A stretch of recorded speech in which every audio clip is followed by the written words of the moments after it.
Hola, ¿cómo están? Muy buenos días a todos. Dios los bendiga. Espero que se encuentren bien en casa. Y bueno, pues vamos a comenzar el taller del día de hoy.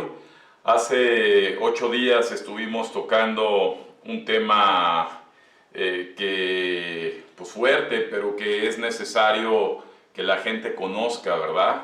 Y hablamos acerca del pecado, qué es pecado y las consecuencias que tiene el pecado, ¿verdad? Y el día de hoy, bueno, pues vamos a comenzar a ver un tema, ¿verdad?, que tiene que ver para contrarrestar esos efectos del pecado. Haciendo un pequeño resumen de la clase anterior, hablábamos que el pecado, ¿verdad?, es la desobediencia que el hombre hace a un código social y de conducta que dejó establecido Dios en su palabra y que nos sirve para poder beneficiarnos de él, vivir felices, vivir en paz, vivir con propósito. Hablamos que los científicos han afirmado que la salud del ser humano consiste en un gran porcentaje, es decir, el 80% de la salud del ser humano, ¿verdad?, consiste en la salud de su sistema psicosomático. Y esto habla de que todas las enfermedades crónico-degenerativas son las que se producen dentro de nuestro cuerpo, es decir, las producen nuestras células, como el cáncer, la diabetes, la hipertensión y todas esas enfermedades que estadísticamente son las que más llevan a la muerte a los seres humanos, más que los virus o las bacterias que obtenemos desde afuera. Podemos ver que tiene mucho que ver con el estar, ¿verdad?, anímicamente en paz, anímicamente centrados, anímicamente con proyección, con amor, ¿verdad?, con verdad. Y el pecado trae consecuencias, porque si el pecado lo que nos lleva es a desobedecer, a desconocer o a ignorar lo que Dios puso en su código de conducta en la palabra a través del engaño de las religiones o las tradiciones o las filosofías, la consecuencia va a ser que nuestra vida no va a estar sana anímicamente hablando.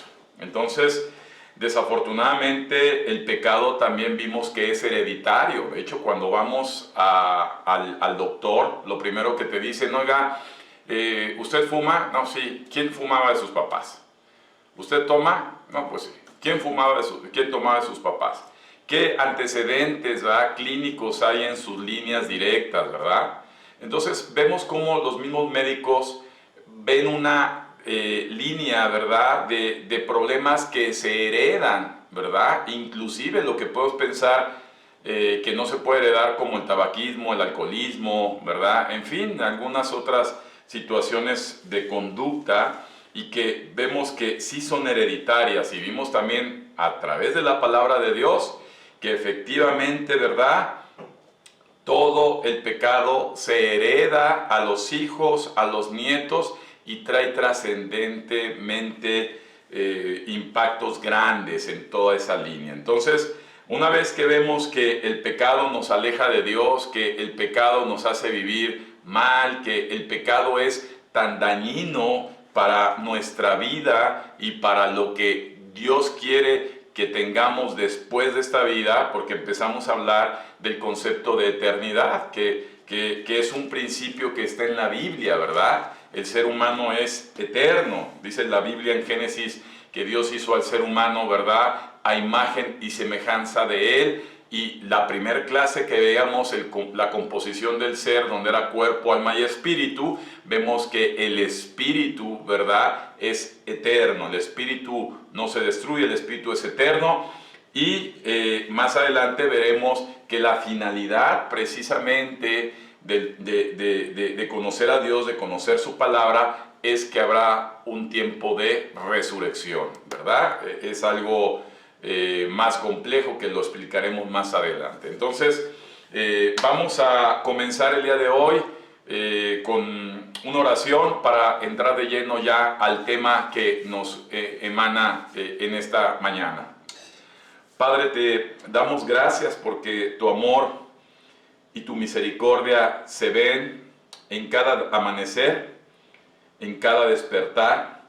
Te doy gracias porque me has permitido este día más y ahora me das la gran oportunidad de conocer tu verdad, porque sé que en ella me podrá llevar a vivir en una verdadera libertad. Te doy gracias por el amor que has mostrado a mi vida y por acercarte a mí en estos momentos que más te he necesitado. Sé que eres el Dios Todopoderoso, que para ti no hay nada imposible, y hoy es mi anhelo y mi deseo conocerte, así que pongo mi corazón y mi mente para que tu palabra, Señor, entre en mí y pueda yo asimilarla, entenderla y ser ejercitado en ella, en el nombre de Jesucristo. Amén. Bueno, pues Dios los bendiga. El día de hoy vamos a hablar de arrepentimiento. Amén. Nos quedó corto el tiempo de la sesión pasada y vamos a tocar el tema de arrepentimiento, ¿verdad? ¿Qué es arrepentirse, verdad? Mucha gente dice, bueno, yo me arrepiento, pero no lo olvido. Yo me arrepiento, pero si tengo una oportunidad, me desquito. Arrepentimiento, ¿verdad? Se define como un cambio en la manera en que nosotros pensamos. Déjame hacer una pausa así. Tal como es el hombre en sus pensamientos, así es el hombre. Tú quieres conocer a un ser humano, ¿verdad? Tú puedes ver una foto, ahora que estamos en un mundo tan tecnológico, ¿verdad? Donde tenemos redes sociales, tenemos estas plataformas y podemos ver a la gente. Puedes ver tú una fotografía, un video, quizá me puedes escuchar hablar, pero verdaderamente cuando quieres profundizar y conocer a la persona, debes conocer la forma en que piensa.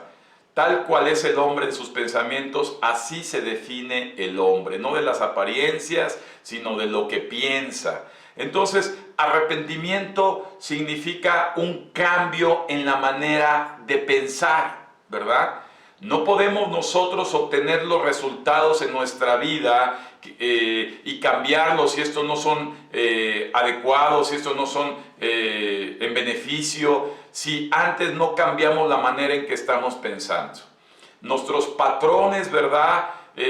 Psicológicos, mentales, psíquicos, ¿verdad? Tienen que ser confrontados y tienen que ser renovados, ¿verdad? Porque si esto no pasa, entonces tú no vas a caer en un estado, como la propia definición lo dice, de un arrepentimiento. Entonces, la palabra arrepentimiento está asociada en cambio. Una persona que se arrepiente es porque es una persona que está ya cambiando o empezó un proceso de cambio o cambió. Una persona que no se ha arrepentido es una persona que va a seguir un patrón de conducta lineal porque no ha habido un cambio en su manera de pensar. Obviamente, cuando una persona cambia su manera de pensar, cambia su manera de proceder y evidentemente cambia su manera de vivir. Muchas personas quieren cambiar su manera en que viven, no están a gusto, dicen yo ya quiero cambiar gran parte de la forma en que estoy viviendo, quiero cambiar estas situaciones, pero lo que no han entendido es que para que los resultados de su vida cambien, debe haber un arrepentimiento en su psique, es decir, en su mente, en su mentalidad. Y arrepentimiento entonces significa un cambio de mentalidad, un cambio en la forma en que estás pensando, producido a través de un dolor, escúchame bien, de un reconocimiento, de un dolor. Aquí hay un impulso. Nadie cambia su manera de pensar así porque sí. Todos tenemos una consecuencia porque hacemos ciertas cosas. Y cuando tú quieres cambiar algo es porque no estás a gusto con lo que tienes o quieres mejorar lo que tienes. Entonces, el cambio tiene que ver con un cambio, el arrepentimiento tiene que ver con un cambio, pero producido por un reconocimiento, y ese reconocimiento debe de traer algo que no estás a gusto, o bien produce una insatisfacción o un dolor. Yo siempre he dicho que cuando las personas quieren cambiar su conducta de alcoholismo, su conducta de adicciones, su conducta que los ha llevado a ciertas situaciones no agradables en su vida, si antes no hay un reconocimiento provocado por un dolor, si antes no se han dado cuenta el momento en que están pasando, la forma en que están viviendo y las carencias en muchos sentidos, en toda la extensión de la palabra, integralmente hablando, entonces no se va a producir esa necesidad de cambio. Y la persona podrá seguir su vida, ¿verdad? Con una información más, como la que estás obteniendo, con un buen momento, pero no va a haber un anhelo o un deseo de cambio. Entonces, tenemos que entender que el verdadero arrepentimiento es una conducta que nos lleva a cambiar nuestra mentalidad provocada por un dolor o una insatisfacción. Y asimismo, déjame decirte que en la Biblia hay dos ejemplos que quizá has escuchado de un arrepentimiento verdadero y un arrepentimiento falso. El arrepentimiento falso es el que tuvo Judas Iscariote, que vendió a Jesucristo. Judas Iscariote fue uno de los 12 discípulos que estuvo con Jesús, acompañándolo durante los 3 años de ministerio que tuvo Jesús. Ministerio significa servicio, que tuvo Jesús para la comunidad de Israel en la tierra, y que vivió con él, lo observó, vio los milagros, el poder, la veracidad de que ese hombre era el Hijo de Dios, es el Hijo de Dios y es Dios. Sin embargo, su forma de pensar le llevó a intercambiar a un personaje como Jesús, que había impactado los niveles más altos de las esferas judías de sus tiempos, por dinero. Y esta persona, cuando vende a Jesucristo y recibe las 30 monedas de plata, cuando se dio cuenta que estas personas querían desaparecer a Jesús porque estaba provocando una serie de conflictos fuertes para sus intereses políticos y de gobierno, siempre ha existido. Entonces este hombre fue, arrojó unas monedas y se ahorcó, se mató, se suicidó. Podríamos decir que este es un modelo de arrepentimiento, pero es un arrepentimiento falso. Porque a la luz de la Biblia, el arrepentimiento con una connotación profunda que provocará realmente un cambio contundente en la persona es aquel que se produce a través de un dolor real por el pecado, es decir, por la desobediencia, por lo mal que él sabe que está haciendo delante de Dios, y no por las consecuencias que trae a su persona. Es decir, no porque la persona se sienta mal, porque una persona que se siente mal se pone una gorapeta de aquellas, ¿verdad? Se recupera, pero después de un mes vuelve a agarrar la misma, el mismo comportamiento. Son arrepentimientos momentáneos y falsos.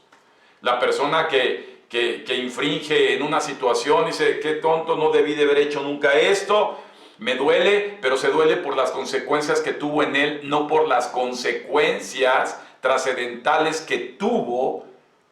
Y escucha bien esto, porque esto se entiende solamente con el espíritu, que tuvo porque sabe que no es correcto delante de Dios. Judas Iscariote se ahorcó, se mató, no quiso saber más. Él fue juez para su propio destino. Él dijo, lo que yo merezco es la muerte, lo que yo merezco es terminar aquí, y no se dio la oportunidad de lo que es un arrepentimiento genuino. Escucha bien esto. El arrepentimiento genuino siempre produce un anhelo de reparación de daño, porque estás afectando a otras personas, porque estás afectando a Dios.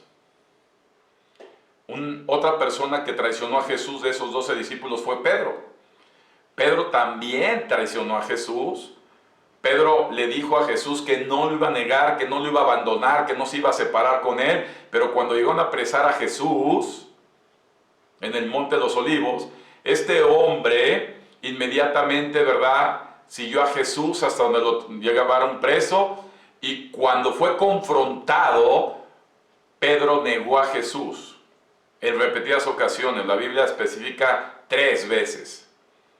Pedro lloró, dice la Biblia, lloró amargamente. Esa amargura es producida por un dolor interno, fuerte. Escucha bien esto, si no hay dolor no hay cambio. Y Pedro lloró amargamente, y esto hizo que Pedro no fuera como Judas y se matara. Pedro lloró amargamente porque había fallado, había reconocido que su conducta le había fallado, su conducta había generado daños colaterales a terceros, a Dios mismo, ¿verdad? A sus compañeros, a sus discípulos. Y Pedro, en un anhelo de cambio interno, se convierte en el apóstol del pueblo de Israel cuando Jesús sube al cielo. La conducta de Pedro testificó de que efectivamente se había producido un cambio en su vida, es decir, se había arrepentido. ¿Queda claro?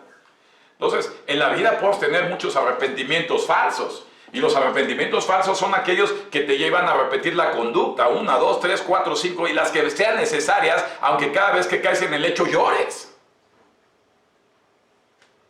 Como cuando salen de una relación tóxica, las personas quiebran y le digo, se ministra, ¿verdad?, esa área, y la persona pasa un tiempo, llora, se aflige, se da golpes de pecho, pero al cabo vuelven a caer y a caer, y es un ciclo repetitivo porque no ha habido arrepentimientos genuinos, sino puro arrepentimiento falso. Y la Biblia nos lleva a entender que el arrepentimiento debe ser verdadero.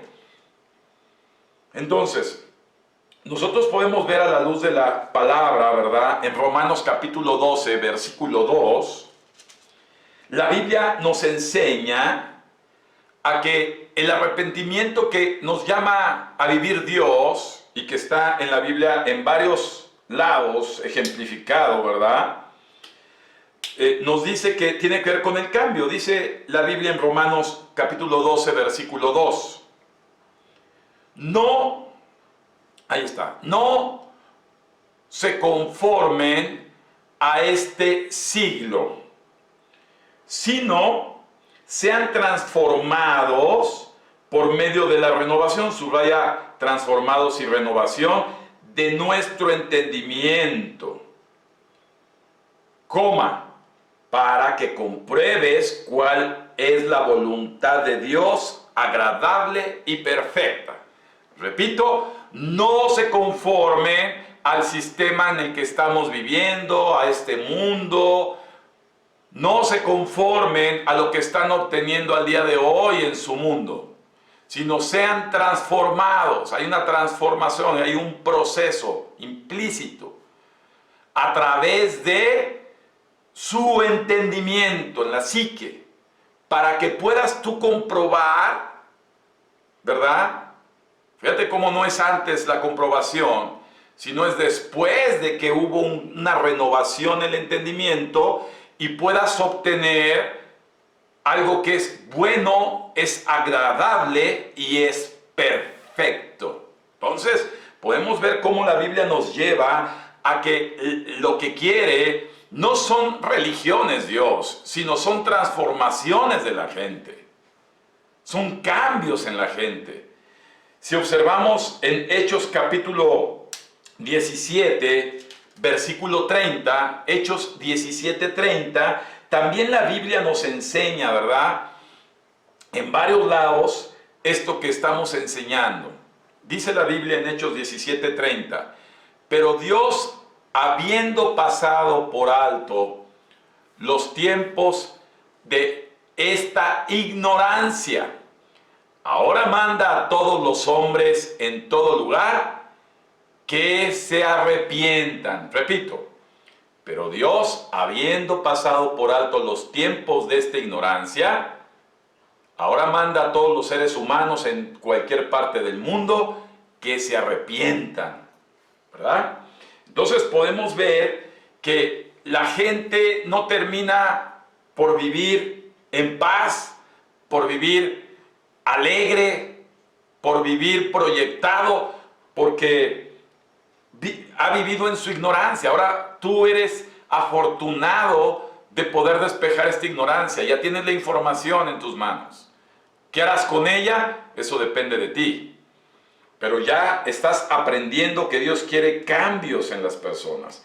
Que toda persona que dice que pues Él está bien, que Él no mata, Él no roba, Él no asesina, Él no viola, Él de vez en cuando se avienta su copita y de vez en cuando dice ciertas mentiras piadosas y de vez en cuando, como todo ser humano, y traes una autojustificación, no vas a tener la oportunidad de entrar en un reconocimiento profundo.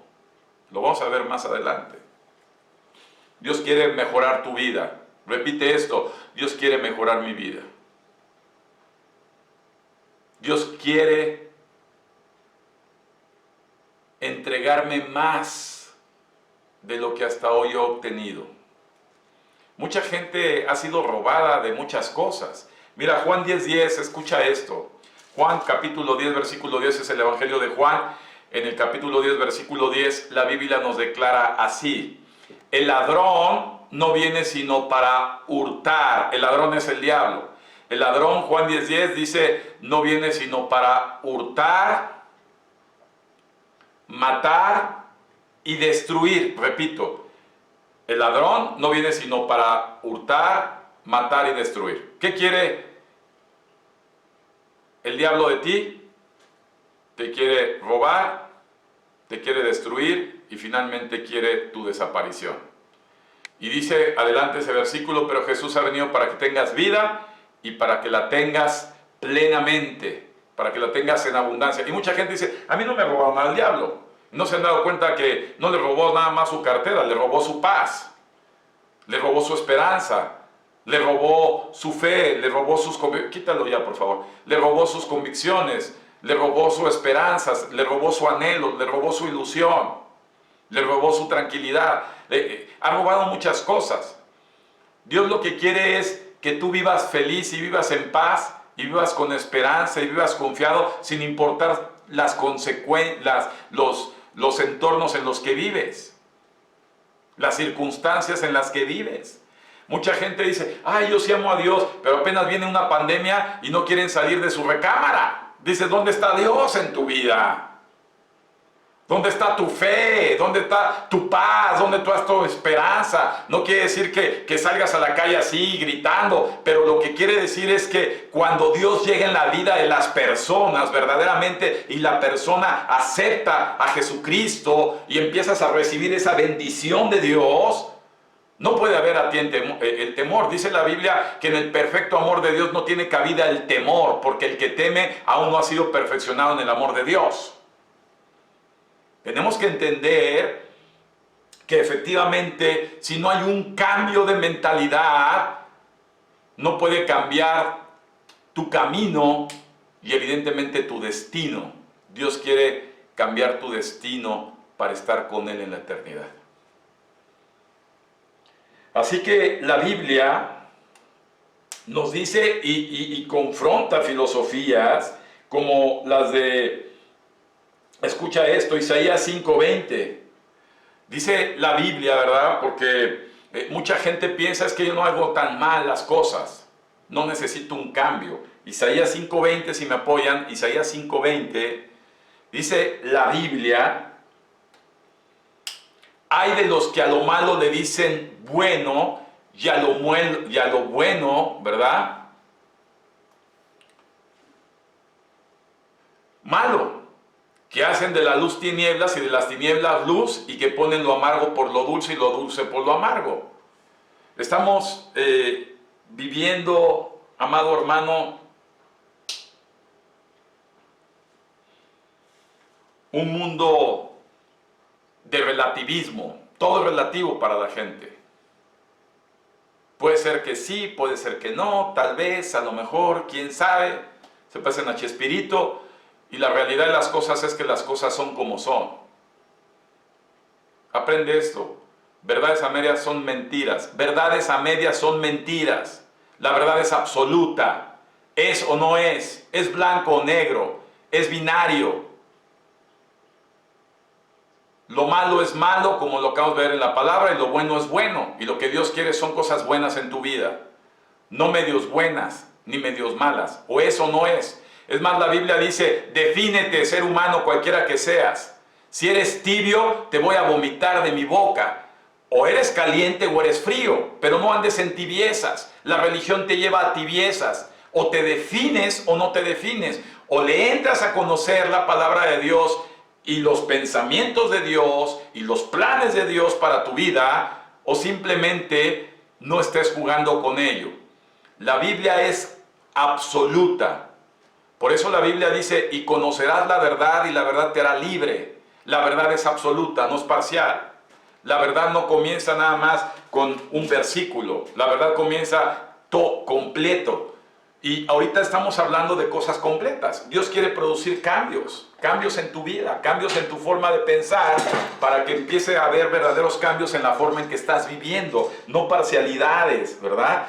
Es muy triste que mucha gente se acerca a conocer la palabra, llevan algunos años en la palabra, pero ves que los resultados de su vida no son tan beneficiosos, no son tan buenos. Y entonces dices y te cuestionas, bueno, ¿quién falla? ¿Dios, o está fallándole Dios, o está fallando la persona?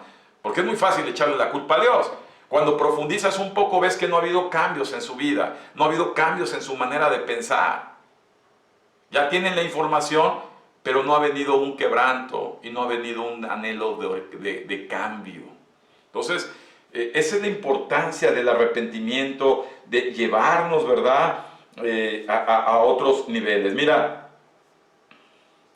dice la palabra de Dios,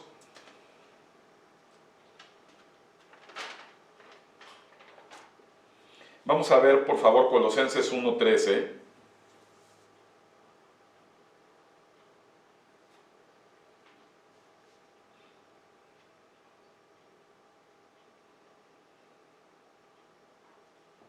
Colosenses 1:13, dice la Biblia: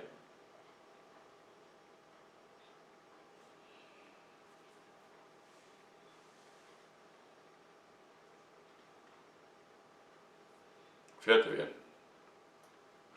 el cual nos ha librado de la potestad de las tinieblas. Y mucha gente dice, ¿cuáles tinieblas? Mira, cuando la gente no ve bien, acuérdate que la palabra de Dios es espiritual y se debe discernir espiritualmente. Cuando una persona no ve bien, normalmente al caminar te vas a tropezar muchas veces, te vas a caer muchísimas veces, te vas a equivocar muchísimas veces. Y es lógico, porque no ves bien. La vista de la que habla la Biblia no es una vista física, es una vista trascendentalmente espiritual. Por eso es que cuando conoces la luz a la que el Señor te manda llamar, lo que es malo lo puedes distinguir perfectamente. No hay duda en tu vida. Y lo que es bueno lo disciernes perfectamente porque hay luz en ti. Entonces este versículo lo que nos dice es que Dios nos quitó de la oscuridad, ¿verdad? Y a través de Él nos ha limpiado de nuestros errores. Escucha bien, las cosas viejas pasaron, dice la palabra de Dios, he aquí yo hago las cosas nuevas. No quiere decir que va a reparar lo malo que hiciste, lo va a hacer nuevo. A Dios no le gustan las cosas reparadas, Dios hace cosas nuevas. Y va a hacer de ti una nueva criatura. No va a haber reparaciones, no va a haber parches. Quiere hacer en ti algo nuevo. Y eso, amado hermano, es algo impactante con respecto a la luz de la Biblia. Dios quiere hacer personas nuevas, no personas parchadas, sino personas nuevas, integralmente hablando. ¿Amén? Así que vamos pues a avanzar y dejamos el arrepentimiento, y si ahí va a haber dudas respecto al arrepentimiento, apúntalas para al final anotarlas, ¿verdad? Vamos pues a otro tema que tiene que ver con el nacimiento de nuevo. Y ahí voy a tener que situarlos en el Evangelio de Juan capítulo 3. Probablemente por tiempo no lo voy a leer completo, pero voy a leer una parte interesante y la vamos a explicar. Hay dos personajes importantes, escucha bien esto, Jesús y Nicodemo. Empieza hablando la historia. Había un hombre de los fariseos que se llamaba Nicodemo, un principal entre los judíos. Este vino a Jesús de noche y le dijo: Rabí, que significa maestro, sabemos que has venido de Dios como maestro, porque nadie puede hacer estas señales que tú haces si no está Dios con él. Respondió Jesús y le dijo: de cierto te digo, que el que no naciere de nuevo no puede ver el reino de Dios. Nicodemo le dijo: ¿cómo puede un hombre nacer siendo viejo? ¿Puede acaso entrar por segunda vez en el vientre de su madre y nacer? Respondió Jesús: de cierto te digo, que el que no naciere de agua y del Espíritu no puede entrar en el reino de Dios. Lo que es nacido de la carne, carne es, y lo que es nacido del Espíritu, Espíritu es. No te maravilles de que te dije: os es necesario nacer de nuevo. El viento sopla de donde quiere y oye su sonido, mas si sabes de dónde viene ni a dónde va, así es todo aquel que es nacido del Espíritu. Versículo 9 dice: respondió Nicodemo y dijo: ¿cómo puede hacerse esto? Contesta Jesús y le dice: ¿eres tú maestro en Israel y no sabes esto? De cierto te digo, que lo que sabemos hablamos y de lo que hemos visto testificamos, y no recibes nuestro testimonio. Si te he dicho estas cosas terrenales y no las crees, ¿cómo vas a creer si te dijere las celestiales? Nadie subió al cielo sino el que descendió del cielo, el Hijo del Hombre que está en el cielo. Y como Moisés levantó la serpiente en el desierto, así será necesario que el Hijo del Hombre sea levantado, para que todo aquel que en él cree no se pierda y tenga vida eterna. ¿Qué está pasando en este pasaje maravilloso que nos regala la Biblia? Nicodemo representa todo el religioso. Ponle ahí, era un principal, ¿verdad? Los judíos conocen perfectamente la Torá, el Antiguo Testamento, lo estudian. A los 12 años un judío se sabe el Pentateuco, Génesis, Éxodo, Números, Levítico. Se lo sabe perfectamente bien. Conocen la Biblia, conocen la Torá. Sin embargo, no han entendido lo que es vivir con una relación con Dios y no en una religión. Y este hombre fue de noche a buscar a Jesús. ¿Por qué de noche? Porque no lo iban a ver los demás diciendo: este sacerdote del Sanedrín, este erudito maestro de la ley, de la Torá, va a buscar un carpintero que anda con 11, 12 personas más de no muy buena apariencia, hablando. Va a consultarle él al otro. Entonces fue de noche para que no lo viera, ¿verdad? No había lámparas LED ni mucho menos, era de noche, no había luces como hoy tenemos la tecnología. Imagínate el evento. Va con Jesús, le toca la puerta y abre la puerta. Y entonces comienza un encuentro maravilloso entre la representación filosófica del mundo con Dios, Jesucristo. Y entonces lo primero que llega Nicodemo a decirle a Jesús es: oye, reconocemos que tú vienes de Dios, algo hay de Dios en ti, porque todos los milagros y todas las cosas sobrenaturales que tú haces no son posibles en nuestro mundo. Y entonces la respuesta de Jesús fue directa, contundente. Jesús va a hablarte directo. Mira, Nicodemo, no importa tu religión, tus creencias, tus filosofías, ni tu conocimiento. Si tú no naces de nuevo, no entrarás al reino de Dios. ¡Pum! Directo, contundente. ¿Qué es eso de nacer de nuevo?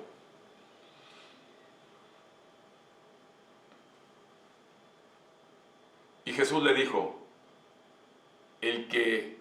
naciere de nuevo no va a entrar al reino de Dios. Lo que es nacido de la carne, carne es, y lo que es nacido del Espíritu, Espíritu es. En verdad te digo, para entrar al reino de Dios, te es necesario volver a nacer. Nicodemo no entendía, dijo, ¿cómo voy ya viejo, me voy a meter al vientre de mi madre? A ver, hermano, aquí debo de decirte que el ser humano es trino, como lo dijimos el primer taller. Es espíritu, alma y cuerpo, cuerpo, alma y espíritu. El nacimiento de nuevo, déjame decirte que se da cuando una persona, como lo hemos venido aprendiendo, entra en un arrepentimiento.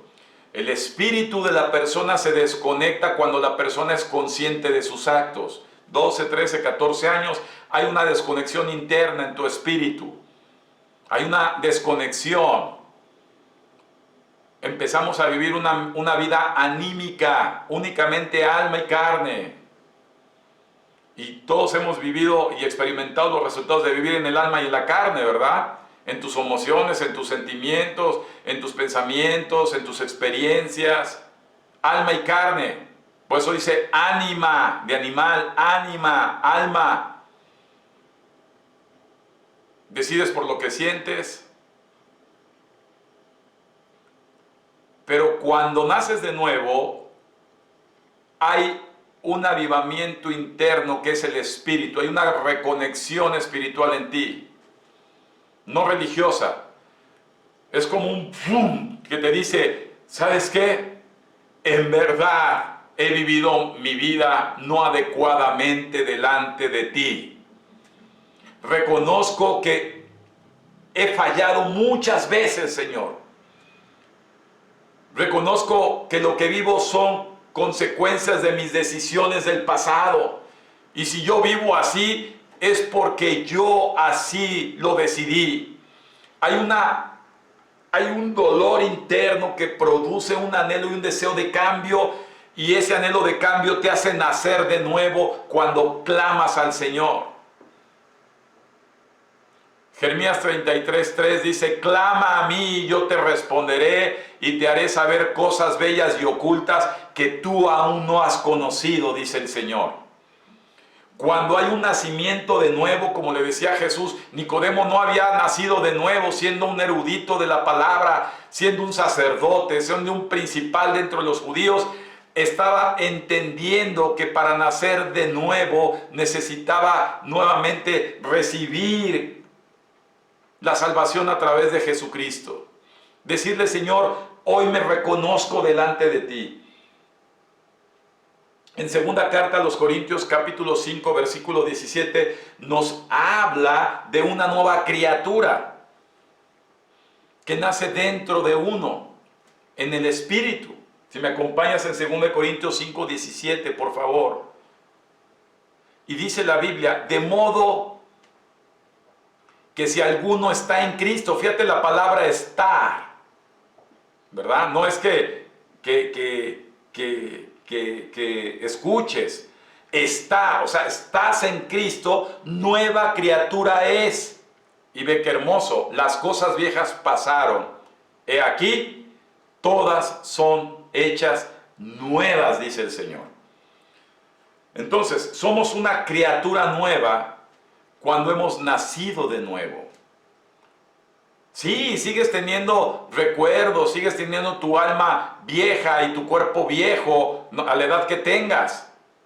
Yo conocí a Jesús ya en mis últimos 20 y ya mi cuerpo no estaba tan nuevo y mi alma estaba peor. Había mucho cochambre, había muchas malas experiencias, había muchas malformaciones en mi vida, pero Dios me hizo una nueva criatura. Y esa nueva criatura me dio la oportunidad de volver a comenzar. Y en este proceso ha venido una renovación psíquica constante, de cambios profundos, porque hay algo dentro de mí que no existía. Y lo que hay dentro de la gente que no existe cuando nace de nuevo, fíjate bien, en Hechos 2:38 lo dice clarísimo. Vamos a leer Hechos 2:38, por favor.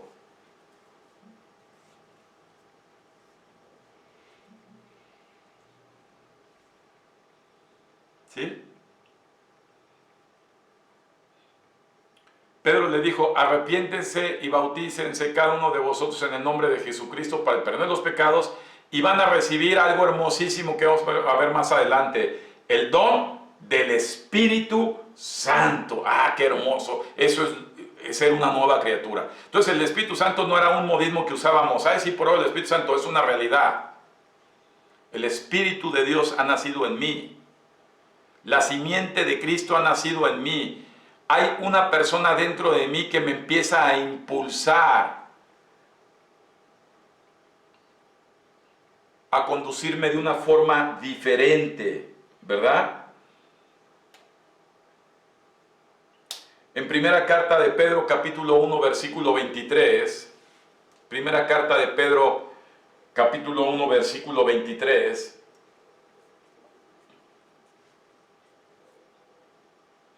primera carta de Pedro, capítulo 1, versículo 23, dice, siendo renacidos, no de simiente corruptible, sino incorruptible, por la palabra de Dios que vive y permanece para siempre.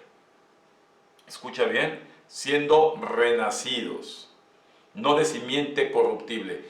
Ya no hay aquí más herencia, ¿verdad? No hay herencia de maldiciones, de pecados, de conductas. Ya no. Ya hay un nacimiento, ¿verdad?, espiritual en Cristo Jesús.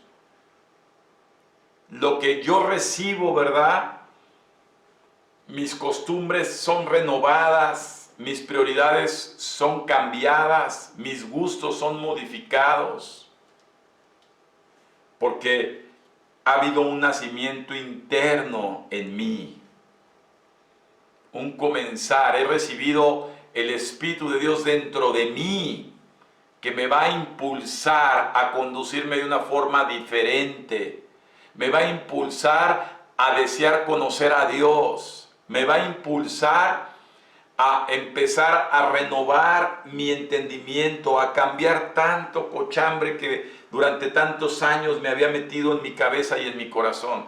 Hay un nacimiento dentro de mí. Amén. Pues vamos ya para pasar a otro punto y vamos a hablar del bautizo, ¿verdad? Vamos a ver que la palabra bautizo es una palabra que tiene dos derivaciones en su misma palabra, bautismo. En griego, la palabra ismo significa sumergimiento, profundidad. Y baut, agua, ¿verdad? Entonces, la palabra bautismo es sumergimiento en agua. El bautismo que vino a enseñar Juan el Bautista, ¿verdad?, nos habla que es un simbolismo para dar testimonio a las personas que me rodean, a Dios y a mí mismo, que ha nacido una nueva persona en mí. Lo que acabamos de ver anteriormente, lo confirmamos aquí y decimos, yo soy una nueva persona, ¿verdad? En Juan capítulo 3, versículo 5, el Evangelio nos habla que, si me acompañas en Juan capítulo 3, versículo 5, y dice la Biblia, de cierto te digo que el que no naciere de agua y del Espíritu no puede entrar en el reino de Dios. Repito, Jesús dijo que el que no naciere de agua y del Espíritu no puede entrar en el reino de Dios, porque lo que es nacido de la carne, carne es, y lo que es nacido del Espíritu, espíritu es. ¿Qué quiere decir esto? La palabra bautismo significa sumergirse en agua. Y es una representación donde uno, como ser humano, ¿verdad?, al sumergirse en agua, en un acto consciente, se sumerge en el agua completo, dando un testimonio de que esa persona está desapareciendo, está muriendo. Y cuando uno emerge del agua, está dando testimonio que están haciendo una nueva persona ahí, espiritualmente hablando. Por eso es que el bautismo es un acto consciente, no es un acto inconsciente. Por lo tanto, el bautismo bíblico no puede darse sobre niños, porque no hay conciencia, no hay un bautismo de infantes. Es equivocado el que se esté bautizando a niños, porque los niños no hay un raciocinio donde ellos se den cuenta de la muerte en un sentido espiritual y del nacimiento en un sentido espiritual. Tampoco el bautismo, el método es correcto o es bíblico cuando es por aspersión. No existe el bautismo por aspersión. Es un sumergimiento completo del ser humano, ¿verdad? Sumergiéndose en las aguas para nacer. Ahora, el bautismo tiene una trascendencia muy grande bíblicamente anunciado y soportado. En Marcos 16:16, la Biblia nos enseña claramente, una vez que entendemos el arrepentimiento, una vez que vemos el impacto que hay en nuestras vidas, una vez que vemos esa necesidad de cambio, el bautismo se conduce y se concreta en esta definición que quiero que observen. Marcos 16:16, la Biblia dice: el que creyere y fuere bautizado será salvo, pero el que no creyere será condenado. Punto. Una vez que tú conoces a Jesús, una vez que tú sabes que el arrepentimiento, sabes del pecado, sus consecuencias, sabes lo que es el nacimiento de nuevo, es un acto donde dices: ¿sabes qué? No es opción, yo me voy a bautizar. Oye, pero de chiquito te dieron hasta... Oye, eso no sirve, estaba en mi ignorancia, eran mis filosofías, no sabía lo que hacía. Ahora, a la luz de la Biblia, a la luz de lo que me dice la palabra de Dios, ahora comprendo que el bautismo es un acto consciente, no irracional, no por tradición o por herencia. Es un acto donde hay un raciocinio implícito ahí, donde hay un anhelo de cambio, donde hay una nueva persona en mí a través del Espíritu de Dios. Y entonces es un acto social, ¿verdad? Cuando hacemos bautizos, normalmente nos vamos a una ciudad más cálida como Morelos, lo más cercano que tenemos, y ahí en las aguas, ¿verdad?, pasan cosas hermosas. Se van vestidos de blanco, hay una preparación, después vamos a hablar del ayuno, una preparación especial, y es un acto hermosísimo. Entonces, el nacer de nuevo implica un bautismo, ¿verdad? Un bautismo interno de fe. Me dicen: ay, es que es agua bendita, mi amado hermano. Lo bendito no es lo que está afuera, sino lo que está dentro. El Espíritu Santo es santo y está dentro de ti y te está bendiciendo de adentro hacia afuera. Amén. Entonces, eso es el bautismo. Vamos a dejar este tema del bautismo. Podemos hacer preguntas al final, ¿verdad? Hay mucha información. La Biblia habla, es exquisita, es, como les dije, es un libro científico. Hay muchas cosas hermosas en la palabra de Dios, pero por tiempo vamos a ir avanzando. Ahora, vamos a pasar a otro tema, que es: ¿qué quiere Dios de mí? Ahora te preguntas: oye, ¿por qué estás aquí? Yo siempre he dicho que la vida no son coincidencias, son diosidencias, ¿verdad? Hay un plan maravilloso de Dios, hay cuestiones muy controladas de parte de Dios. Y si tú estás aquí, amado hermano, es porque Dios te ama, porque Dios está poniendo su mirada en ti. En la Biblia yo entiendo muchos pasajes donde Jesús pasaba, había un enanito ahí colgado de un árbol, Zaqueo, y que Jesús se subió para ver a Jesús porque no alcanzaba, y Jesús lo vio y dijo: hoy ceno en tu casa. ¡Wow! Zaqueo, que era un recaudador de impuestos, un tranza, ¿verdad?, corrupto, se bajó a preparar su casa porque iba a ir Jesús a su casa. Así Jesús te está viendo a ti y te dice: hoy estoy contigo, hoy comparto contigo, hoy estoy compartiendo esta palabra que es alimento espiritual. Recuerda que no solo de pan vive el hombre, sino de toda palabra que emana de la boca de Dios. Entonces Dios te dice: hoy te estoy invitando a un gran banquete, hoy quiero cenar contigo, quiero merendar contigo, y por eso estás aquí. Dios te ha traído aquí. Entonces, empezando con esta pregunta: ¿qué quiere Dios de mí? En primera instancia, amado hermano, Dios quiere que conozcas a Jesús. Escucha bien esto. Juan 14:6. Vamos a ver Juan 14:6, por favor.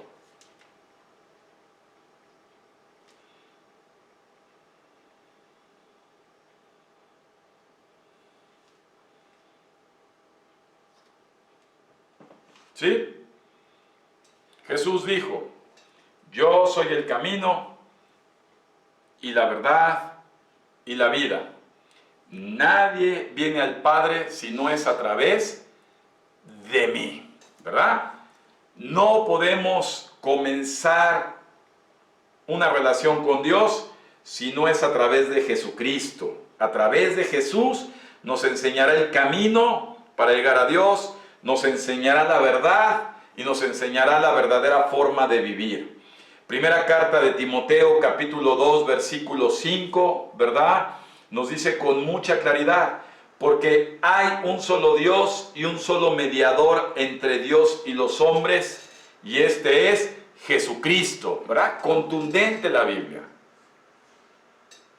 No hay opciones, no está el primo de Jesús, Judas Tadeo, no está su madre María, no hay nadie, hay un solo mediador entre Dios y los hombres, Jesucristo. Es contundente la Biblia y lo puedes seguir viendo en varios pasajes. ¿Qué es lo que quiere Dios? Ahora sí, ¿qué espera Dios de mí?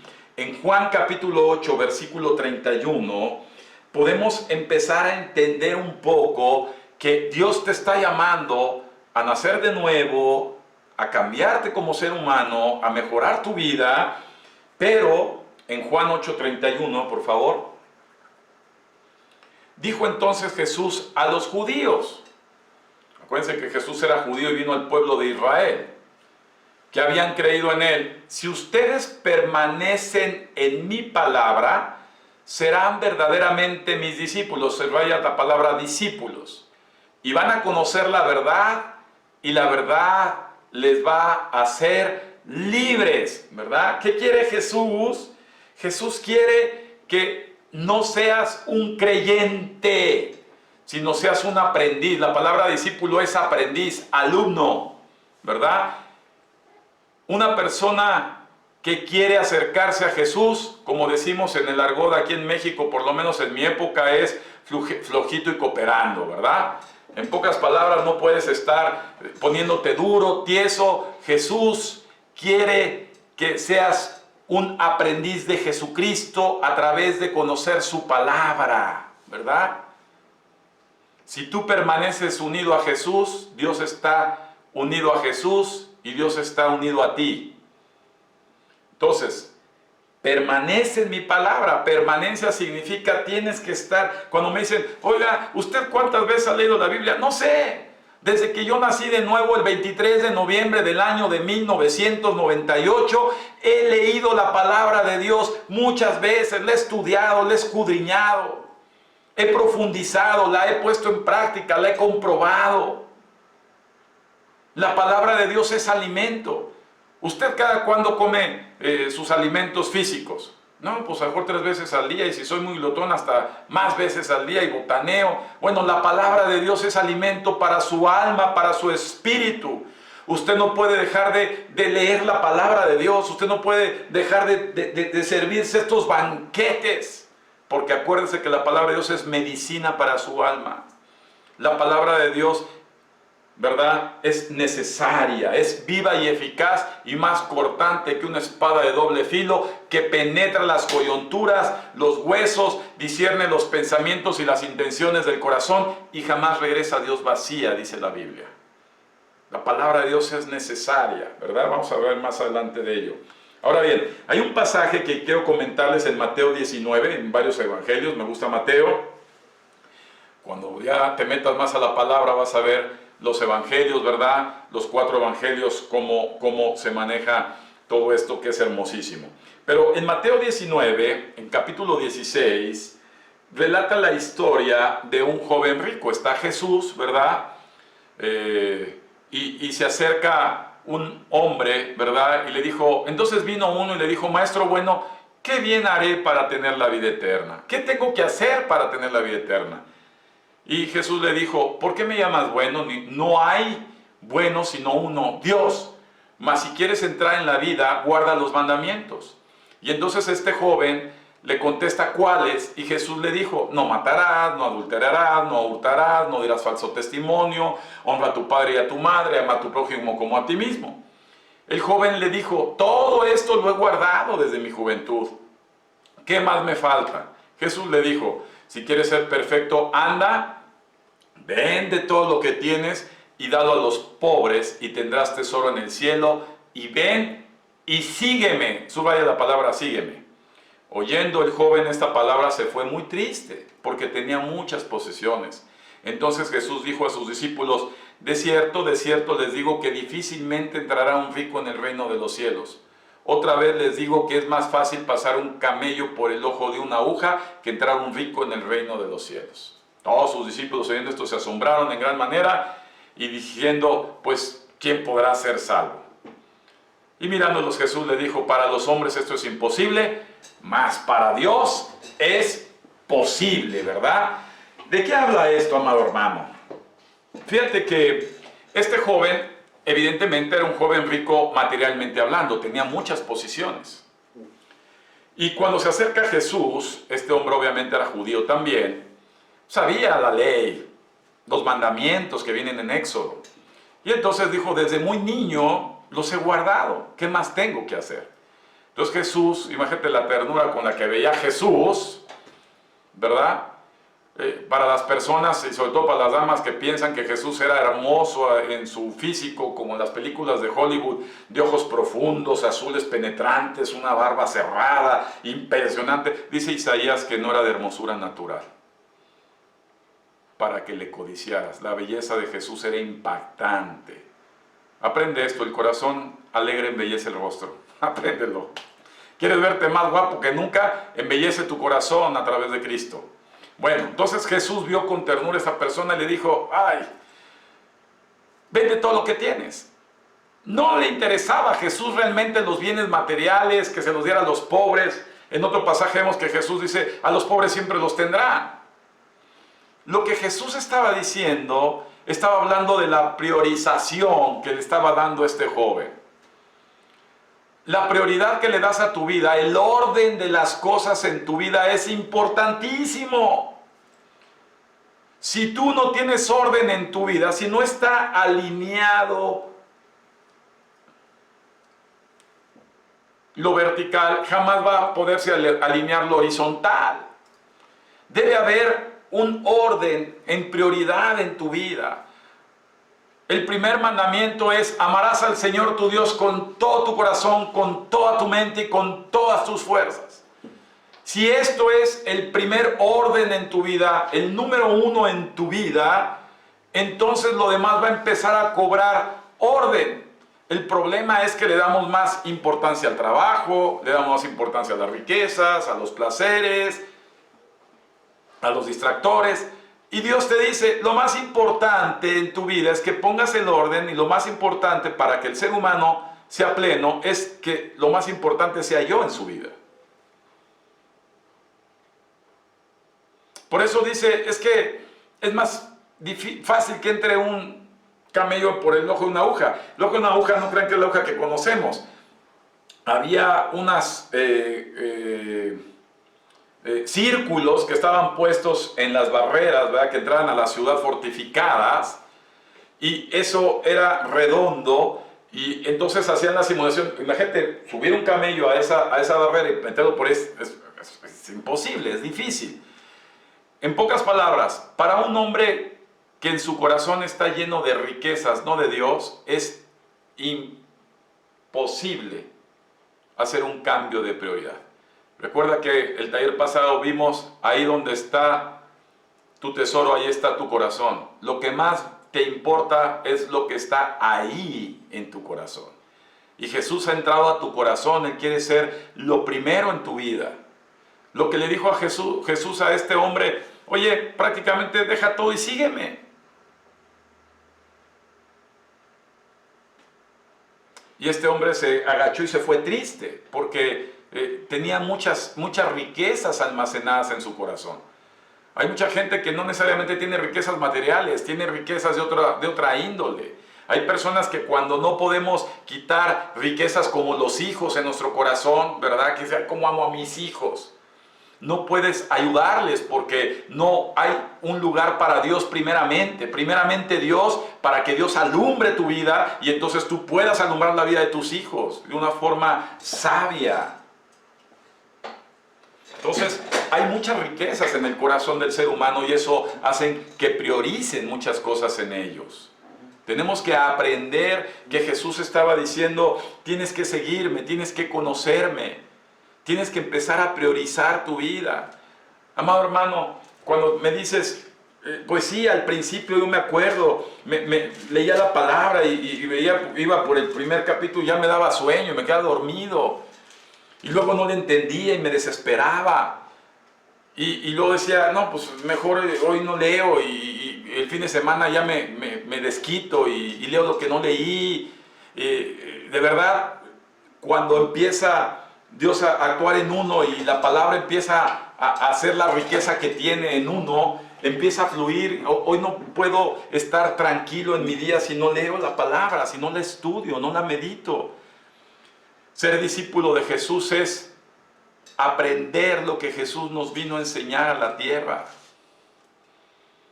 Y en el día a día de tu vida, hacerlo práctica.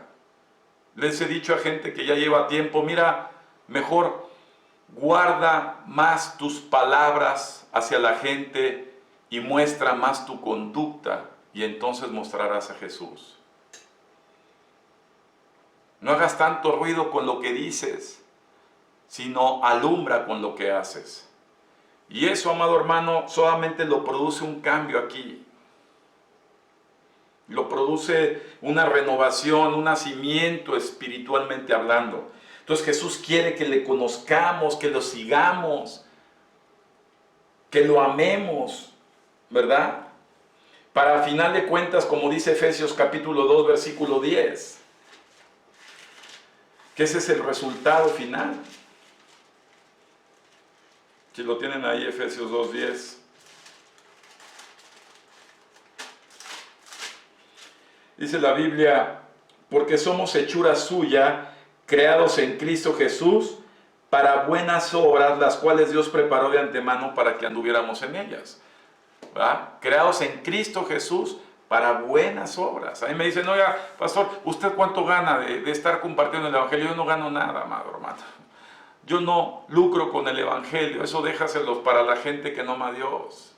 No se cobra por enseñar la palabra de Dios, no se vive de eso. Yo tengo mi profesión, tengo mi empresa, yo no vivo de esto.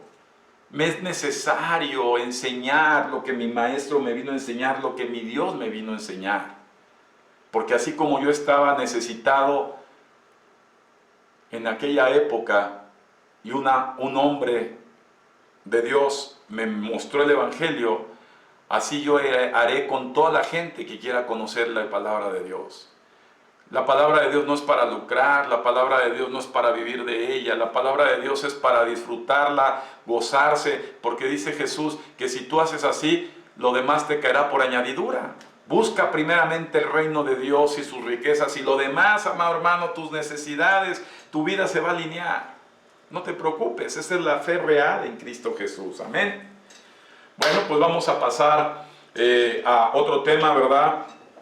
Que es conocer su palabra, ¿verdad? Qué hermoso. Ahora sí, hay un pasaje hermosísimo que siempre me gusta. Vamos al libro de Josué, ¿verdad? Este conquistador de Israel, de la tierra prometida a los israelitas, ¿verdad? El Antiguo Testamento, después conforme vayan avanzando conocerán todo eso, pero dice la Biblia en Josué 1:8, ¿verdad?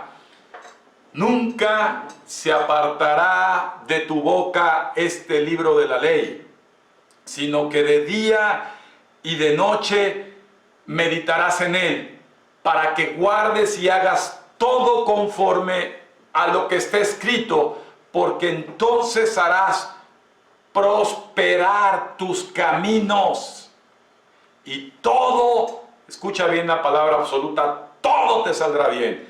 Mira que te mando que te esfuerces y seas valiente, no temas ni desmayes, porque Jehová tu Dios estará contigo a donde quiera que vayas, ¿verdad? Qué hermosísima promesa, qué hermosísimo pasaje. Nunca se apartará de tu boca, ¿verdad?, este preciosísimo libro, sino que de día y de noche meditarás en él. Yo estudio la palabra de Dios y es como un chicle, me la llevo masticando, voy a hacer mis actividades hasta sacarle todo el jugo, el sabor, la voy reflexionando, la voy meditando, hasta que penetre en lo más profundo de mí y esto me haga recapacitar y reconsiderar mi conducta. Y entonces el resultado, todo saldrá bien. ¿Lo crees? Y si no lo crees, te reto a que lo pongas a prueba.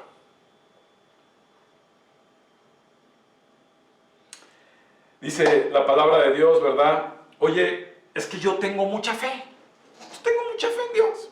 La verdad, mira, para mí Dios existe y yo tengo tanta fe. Entonces cuando empiezas a hablar, ¿y cómo es Dios? ¿Y qué piensa Dios? ¿Y por qué vino Jesús? ¿Y qué es lo que esperas después de que partamos? ¡No conocen! Dices, entonces, ¿cómo puedes tener fe? Tú tienes una creencia que es diferente a la fe. Porque la Biblia dice, siempre la Biblia es mi referencia. ¿Qué dice la Biblia en Romanos 10:17? A ver, vamos a ponerlo todos en Romanos 10:17. ¿Qué dice la Biblia en Romanos 10:17? Ah, qué bonito es decir, como contestaba Jesús, escrito está, ¿verdad? No mi opinión, escrito está. Así que la fe es por el oír y el oír por la palabra de Dios. Punto, contundente, ¿verdad? Así que la fe es por el oír y el oír por la palabra de Dios. O si tú tienes fe, es porque conoces la palabra de Dios. Si eres un ignorante de la palabra de Dios, eres una creencia, heredaste tus creencias. Vives en tus creencias de una forma religiosa. La religión es muy fácil, porque son costumbres humanas, pero la fe involucra el conocer la palabra de Dios. No puedo creer en algo que no conozco. Creo algo que conozco y cuando conozco la palabra de Dios, creo. Amén. Entonces, la palabra de Dios es importantísima. Mira, fíjate en Proverbios 4:20, la Biblia nos enseña, Proverbios capítulo 4, versículo 20. Proverbios 4:20, por favor. Hijo mío, está atento a mis palabras e inclina tu oído a mis razones. No se aparten tus ojos y guárdalas en medio de tu corazón, porque son vida, ¿para quién? A los que las hallan y medicina a todo su cuerpo. Sobre toda cosa guardada, guarda tu corazón, porque de él mana la vida. Qué hermosa palabra. Está atento a qué? A mis palabras, ¿verdad? Inclina tus oídos ¿a quién? A los consejos de la comadre, del compadre. No, amado hermano, a mis razones, dice el Señor, ¿verdad? Qué hermoso. Cómo la palabra de Dios vemos que va a traer mucha seguridad en nosotros, va a traer muchas libertades en nosotros. Mira, ve lo que dice Salmo 119, 105, sí, 119, vamos a ver Salmo 119, 105, por favor.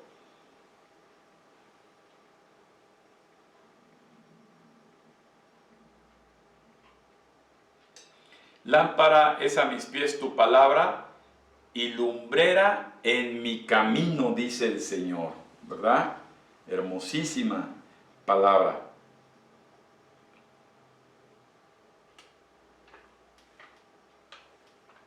Proverbios 3:5, vamos a leer Proverbios 3:5.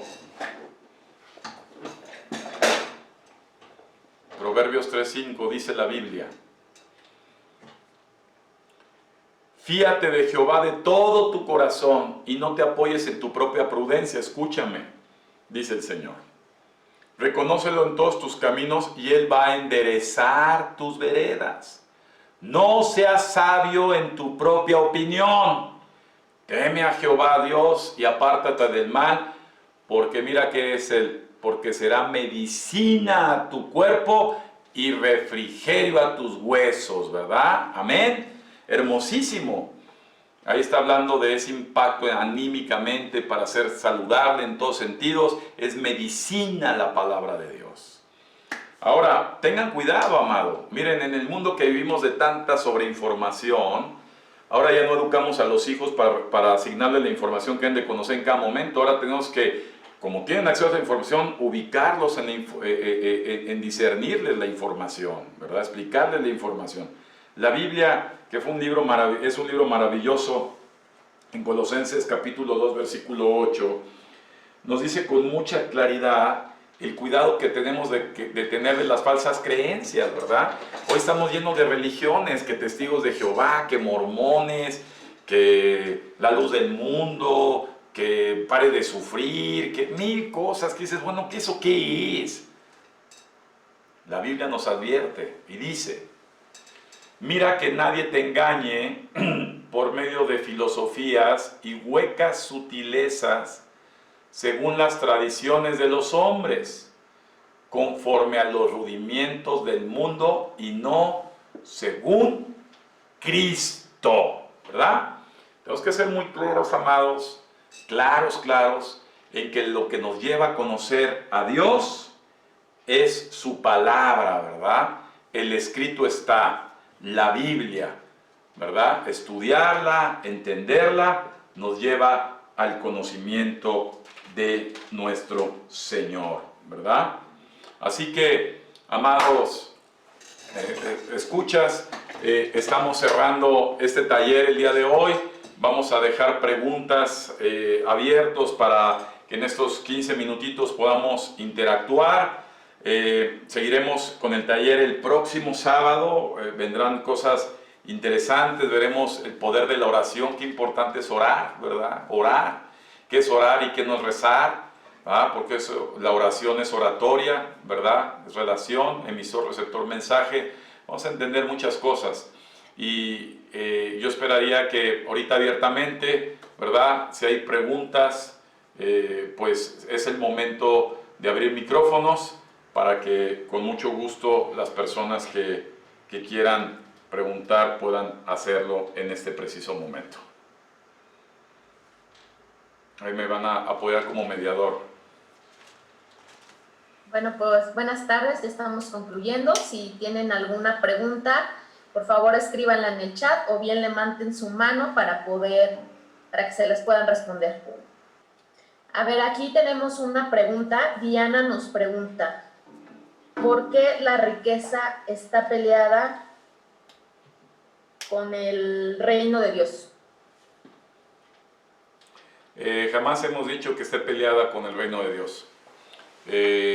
Lo que habla Jesús en su palabra es más profundo que lo que vamos a entender. Dios no está peleado con las riquezas. De hecho, la verdadera riqueza no es el tener muchos bienes materiales, sino tener la capacidad de disfrutar lo que tienes, así sea poco o sea mucho.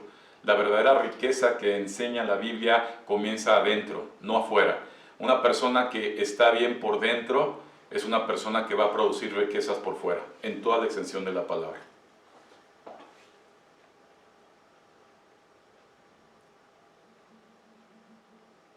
Nos pregunta Cristina Hernández: al principio se habló sobre la plenitud del espíritu. ¿Cuál es la diferencia entre espíritu y alma? Bueno, habíamos hablado en talleres anteriores, el ser humano está constituido por el espíritu, el alma y el cuerpo, ¿verdad? Eso configura el ser. El alma, viene la palabra griega ánima, ¿verdad? Donde se almacenan las emociones, los sentimientos, las experiencias, los recuerdos. Los animales en general también tienen alma, pero lo que nos hace diferente a nosotros como seres de todos los animales es el espíritu. El único que tiene espíritu es el ser humano. Dice Génesis que Dios hizo al ser humano a imagen y semejanza de él y les dio potestad para enseñorear y gobernar a toda la creación. El espíritu es una área donde está el raciocinio, donde está la capacidad de poder establecer, ¿verdad?, una relación con Dios, y es donde radica la libertad en la extensión de la palabra libre albedrío. Entonces, eso es el espíritu, eso es el alma y eso es el cuerpo, ¿verdad? Otra pregunta. ¿Por qué la Biblia te dice que debes despojarte de tus bienes? No, de ninguna manera. Lo que estamos hablando, por ejemplo, en el pasaje del joven rico, no habla de un despojo de bienes. Lo que está haciendo una enseñanza Jesús, en donde el joven rico en su tesoro, en su corazón, ¿verdad? Que es el centro donde almacenamos las riquezas que más obtenemos, ¿verdad? Puede ser desde dinero, puede ser trabajo, pueden ser personas. Y lo que está hablando Jesús es que la riqueza central en tu vida debe comenzar por un amor directo hacia Dios. No habla de despojo de riquezas. De hecho, la Biblia, si algo enseña, es más bienaventurado es dar que recibir. Una riqueza bíblica consiste en dar a otros y no siempre ser un receptor de otros. Entonces, la riqueza que habla bíblicamente Dios es una riqueza de índole espiritual con mayor profundidad y trascendental que las riquezas materiales. Al contrario, una persona que está capaz interiormente, dice la palabra de Dios, que todo le saldrá bien, entonces es una persona que tiende a ser próspera, ¿verdad? Yo cuando veo una persona limitada en sus alimentos, limitada en su ropa y dice que ama a Dios, ya dudas, porque una persona que está bien de su psique, que está bien de su corazón, de su mente, déjame decirte que es una persona altamente productiva. Bueno, Marco nos pregunta, quiero saber si el bautismo es un simbolismo necesario para dar testimonio que he nacido de nuevo. ¿Qué sucede con las personas que no cumplen esto por no saberlo o por no practicar en otras religiones? Hemos hablado, está interesante la pregunta, pero tiene en su connotación dos caminos y quiero aclararlo. En primer lugar, el bautismo es una orden en Marcos 16:16 de parte de Dios. Una vez que entendemos el significado del bautismo de una forma racional y lo que es nacer de nuevo, lo siguiente es hacer ese acto público como un testimonio de fe hacia las demás personas de tu sociedad y a ti mismo. Pero cuando hablas en la segunda camino, que es religiones, vuelvo a repetir que Dios no tiene religiones. Imagínate que en el cielo no va a haber, este es un lugar para los católicos, este es un lugar para los cristianos, este es un lugar para los judíos, este es un lugar, o sea, no hay religiones. La palabra religión viene de un vocablo latín que significa el esfuerzo del hombre por agradar a Dios. ¿Cuántas religiones hay? Tantas como tantos seres humanos hay, porque cada quien lo llevan a su propia forma de pensar y de hacer. Dios no tiene religiones, Dios tiene relaciones. La religión es un engaño, la religión es un invento del hombre por querer compensar y poder agradar a Dios según sus preceptos humanos y no según la voluntad de Dios. Entonces, no hay indulgencias para comprar el cielo, no hay sobornos para el cielo, no hay obras que alcancen para sacrificios de irte caminando de rodillas, prender veladoras. No existe nada de eso para alcanzar el cielo. El cielo es algo que pone al acceso Dios a través de Jesucristo al ser humano. Y toda persona que se reconoce delante de Dios como una persona que necesita un cambio, que necesita conocer a Dios, es una persona que se le abren las puertas del cielo para entrar a Él. Entonces, cuando una persona sucede esto, inmediatamente hay algo en nosotros que nos impulsa a empezar a obedecer lo que dice la palabra de Dios y por lo tanto el bautismo es un acto público donde das testimonio de que tú eres una nueva criatura por la gracia y la misericordia de Dios. De hecho, la Biblia dice que la salvación no es por obras, apúntalo, no hay ninguna obra que alcance, no importa que edifiques grandes fundaciones, que entregues grandes cantidades de dinero, a lo que quieras, que ayudes a mucha gente, el cielo no se alcanza por buenas obras, el cielo te lo alcanza Dios a través de Jesucristo cuando una persona se arrepiente. Andrea Muñoz pregunta, ¿Cómo se puede obtener un orden, tanto espiritual como material en la vida? Todo comienza con Dios y termina con Dios. El hombre sin Dios es un hombre en desorden.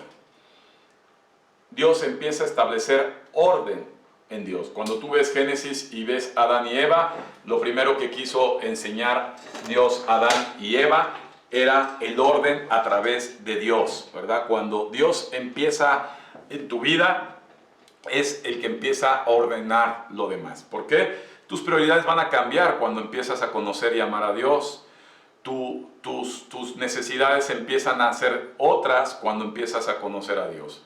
Entonces, el orden se establece a partir y solamente a partir de conocer al Señor nuestro Dios. No hay ninguna otra forma de conocerlo. Obviamente a través de la palabra ya podrás entender y podrás comprender que lo primero es Dios, después de Dios es si estás casado es tu esposa, tu esposo, después son los hijos, después son es el trabajo, después la familia, después la familia entra a la iglesia, después los amigos. Es muy importante el orden, pero ese orden lo conoces hasta que conoces a Dios. Y entonces el orden, por ejemplo, del gasto financiero.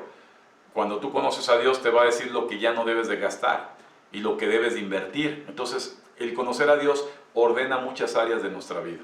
El conocer a Dios te cambia incluso la forma en que frecuentas ciertos lugares, ciertos círculos sociales, ciertos hobbies, ciertas situaciones de forma práctica en general. Entonces, todo comienza con Dios y termina con Dios. Si conoces al Señor, Dios va a empezar a ordenar tu vida contundentemente.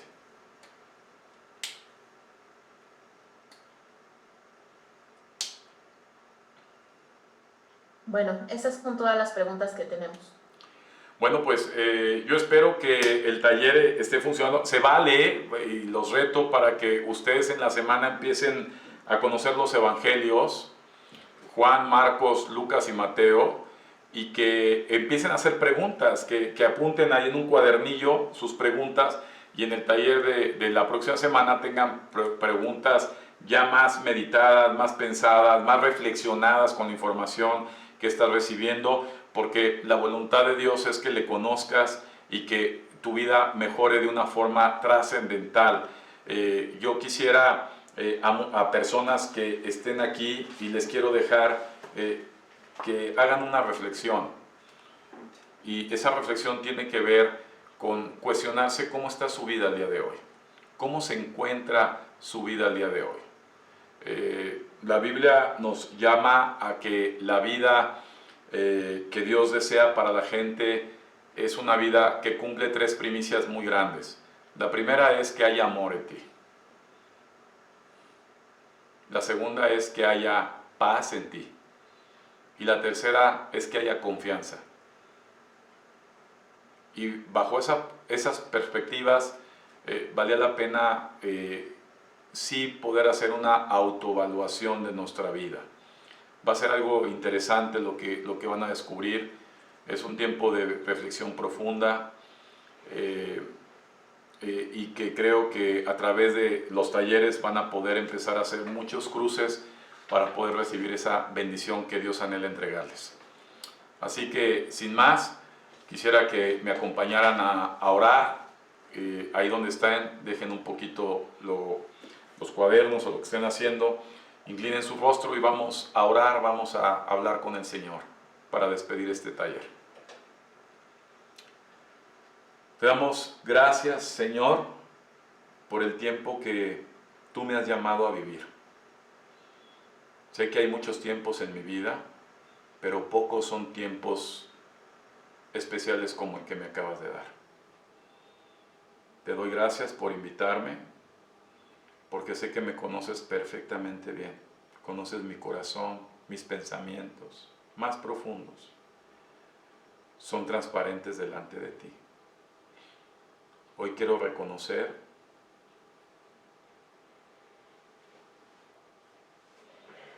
que necesito un verdadero cambio en mi vida. Hay mucho maquillaje, hay muchas situaciones que me ha costado trabajo reconocer.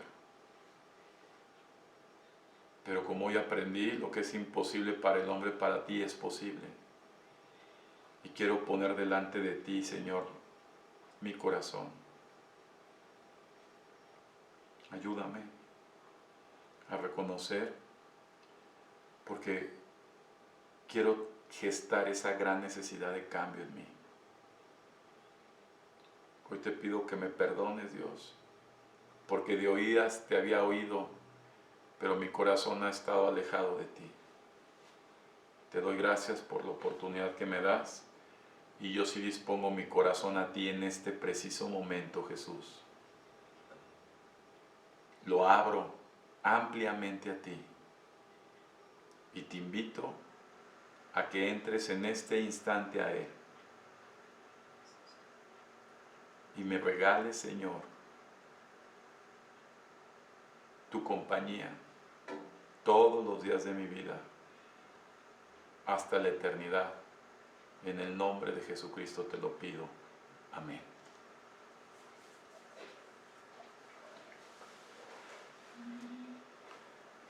Bueno, pues Dios les bendiga. El Señor Todopoderoso, su misericordia y su presencia sea derramada permanentemente ahí donde estás, para que la luz de Jesús alumbre cada paso y cada decisión que vayas a tomar. Nos vemos el próximo sábado. Recomendación: empiecen a leer, por favor, los evangelios Mateo, Marcos, Lucas y Juan. Van a descubrir cosas interesantes. Y anoten sus preguntas y reflexionen en lo que acabamos de comentar, que va a ser muy interesante para compartir el próximo sábado. Así que, sin más, Dios les bendiga. Nos vemos, primero Dios, el próximo sábado, 9:30 de la mañana en punto.